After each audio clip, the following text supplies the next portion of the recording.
1440 নয় 1600 টাকা মন ধান হতে হবে। আসসালামু আলাইকুম। কথা আল্লাহর যে সৃষ্টি তা যে কত সুন্দর তা বর্ণনা করার মতো আমার ভাষা নেই। এত সুন্দর ওয়েদারে আমি যে ভিডিওটা করছি সেটা হচ্ছে যে এই বোরো মৌসুমের যে ধান সেটা অলরেডি আধা পাকা হয়ে গিয়েছে। এই ধান হয়তো আর কিছুদিনের মধ্যেই কৃষক তার ঘরে তুলবে, কিন্তু দুঃখজনক হলেও সত্য, কাঙ্ক্ষিত মানের দাম না পাওয়ায় কৃষক অলরেডি অনেক হতাশ। 1 বিঘা জমিতে ধান করতে প্রায় 25,000 টাকা খরচ। এ নিয়ে কৃষকরা মাথায় হাত দিয়ে ভাবতে আছে ভবিষ্যৎটা কেমন হতে পারে। তো বন্ধুরা দেখতে পাচ্ছেন এত সুন্দর ধান পাকতে শুরু করেছে, পাক ধরে গেছে ধানে। যে ধানগুলো আল্লাহর যে দান এত সুন্দর হতে পারে, আল্লাহর নেয়ামত যে এত সুন্দর হতে পারে, সেটা শুকরিয়া আদায় না করে পারছি না। আলহামদুলিল্লাহ, কৃষকের জমিতে ধানের ফলন হবে এবার আশা করি অনেক সুন্দর। আল্লাহ যদি আবহাওয়া অনুকূলে রাখে কৃষকের ধান ঘরে ওঠে, বছরের চাইতে হয়তো বা এবারের মৌসুমটা অত্যন্ত ভালো হতে পারে। আমি অত্যন্ত আশা করছি খুব ভালো। একজন কৃষকের ছেলে হিসেবে, সাথে ধানের ব্যবসায়িক হিসেবে আমিও চাচ্ছি যে কৃষকের ধানগুলো ঘরে সুন্দরভাবে উঠুক, যাতে ন্যায্য দামে আমরা নিতে পারি। কৃষক যেন ন্যায্য দাম পায় সেটাই আমি চাচ্ছি, আমার কামনা এটাই।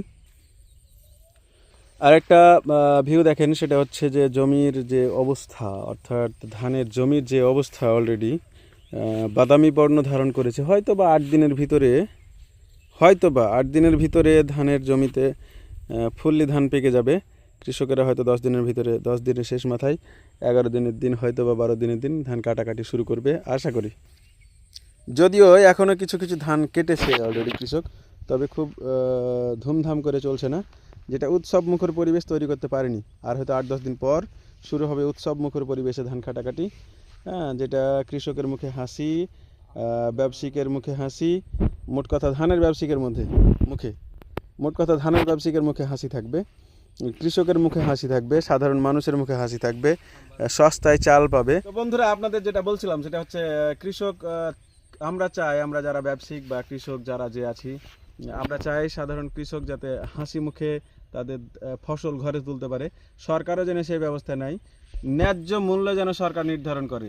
যে মূল্য দিয়েছে আমার মনে হয় না যে ন্যায্য মূল্য, কারণ একজন কৃষককে 1550 টাকা বস্তায়, অর্থাৎ 50 কেজি সারের দাম 1550 টাকা করে কিনে জমিতে দিতে হয়েছে। ওই সার দিয়ে জমিতে ধান উৎপাদন করে আর অতিমাত্রায় বিদ্যুৎ খরচ করে, পানি খরচ করে যে পরিশ্রম করেছে কৃষক, তাতে 1440 টাকা মন ধান বেচে কৃষকের ফায়দা হবে না।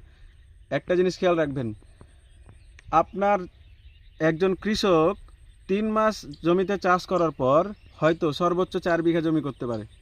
ওই 4 বিঘা জমিতে খুব যদি লাভ করতে পারে, তো মোটামুটি খুব যদি লাভ হয় 440,000 টাকা লাভ হবে 3 মাসে। আপনার কি কাম্য 3 মাসে আপনি 40,000 টাকা লাভ করবেন? সুতরাং নিজস্ব বিবেক খাটিয়ে কাজ করবেন। 1440 নয় 1600 টাকা মন ধান হতে হবে। আমাদের দাবি, কৃষকের পক্ষ থেকে আমার দাবি, 1600 টাকা মন ন্যায্য মূল্য নির্ধারণ করবেন। তাহলেই না কৃষক হাসি মুখে তাদের ধান ঘরে নিয়ে গিয়ে ভোক্তাদের কাছ পর্যন্ত পৌঁছে দিতে পারবে।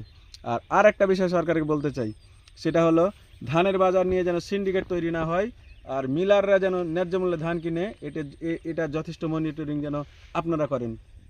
এই আশাবাদ ব্যক্ত করে আজকের ভিডিও আমি শেষ করছি। আল্লাহ হাফেজ। অলরেডি 5 মিনিট ডান। হ্যাঁ।